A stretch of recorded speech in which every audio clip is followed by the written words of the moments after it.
Hello, ധാരാളമായി പഴുത്ത ചക്ക ഉണ്ടാകുമ്പോൾ അത് വരട്ടി ഫ്രീസറിൽ സൂക്ഷിക്കാറുണ്ട്.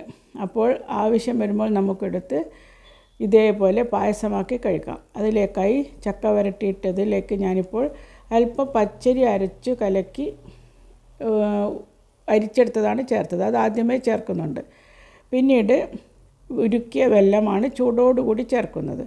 അതായത് നമ്മൾ ഈ ചക്ക വരട്ടിയത് ഫ്രീസറിൽ വെച്ച് ഒരല്പം ഐസ് മാറിയാലാണ് എടുത്തിടുന്നത്. അപ്പോൾ അതൊന്ന് അലിഞ്ഞു വരണം. പിന്നെ ഈ പച്ചരി അരച്ച് കലക്കിയതും ആദ്യം തന്നെ ചേർത്തത് എന്താണെന്ന് വെച്ചാൽ, ഇതിപ്പോൾ ഒഴിച്ചത് രണ്ടാം പാലാണ് തേങ്ങയുടെ. നമ്മൾക്കിത് കട്ടിയായി വരണം, ഒരു കൊഴുപ്പ് വരണമല്ലോ. അപ്പോൾ കൊഴുപ്പ് വരണമെങ്കിൽ ഈ അരച്ച് കലക്കിയത് ആദ്യമേ ഒഴിക്കണം, പച്ചരിയുടേത്, ഈ ചക്ക വരട്ടിയത് ഉണ്ടാക്കുമ്പോൾ. കാരണം അതിലിനി ഒന്നും വെന്ത് വരാനില്ല.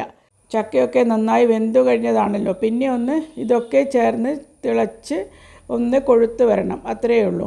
അപ്പോൾ രണ്ടാം പാൽ ആദ്യം ഒഴിച്ചൊന്ന് തിളച്ച് കുറുകി വന്നപ്പോൾ ഞാൻ ഒന്നാം പാൽ ഇങ്ങനെ അല്പാൽപമായി ഒഴിച്ചു കൊടുക്കുന്നുണ്ട്.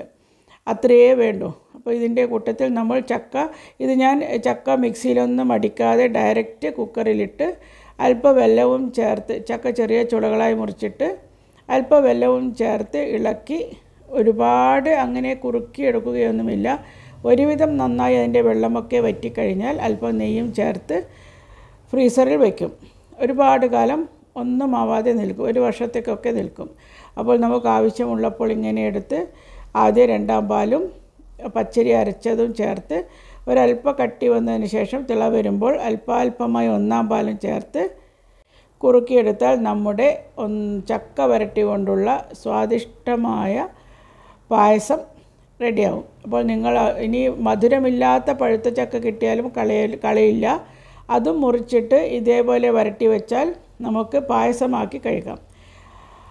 അപ്പോൾ ഈ മധുരമില്ലാത്ത ചക്ക ഏതായാലും ഞാൻ ചെറിയ ചുളകളാക്കി വയ്ക്കുന്നത് എന്തിനെന്ന് വെച്ചാൽ, നമുക്ക് പായസമാകുമ്പോൾ ഒരു കഷണമൊക്കെ കടിക്കാൻ കിട്ടും. ഇങ്ങനെയാകുമ്പോൾ മുഴുവനും അരച്ച് പായസമാക്കി ഇങ്ങനെ വരട്ടി വെച്ചാൽ നമുക്കത് പായസമാകുമ്പോൾ അതിൽ കടിക്കാനൊന്നും കിട്ടില്ല. അപ്പോൾ ഒരു വലിയൊരു ടേസ്റ്റൊന്നും തോന്നില്ല.